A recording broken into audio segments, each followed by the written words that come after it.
Republican वार्ताच्या 4थ्या वर्धापन दिनानिमित्त हार्दिक शुभेच्छा।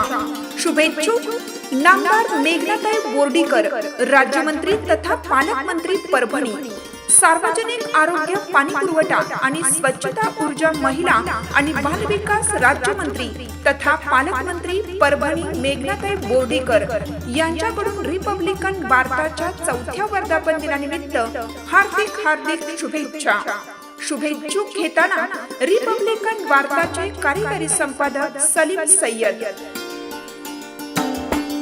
रिपब्लिकन वार्ता हे न्यूज चॅनल जे आहे त्यांनी चौथं वर्ष यशस्वीरित्या पार पाडले आहे। मी रिपब्लिकन वार्ता नेटवर्क समूहाला खूप शुभेच्छा देते की तुमच्या माध्यमातून चांगल्या पद्धतीने लोकांच्या अडचणी ह्या आमच्या पुढे आणाव्यात आणि लोकांना न्याय द्यायला तुम्ही आणि आम्ही एक चांगला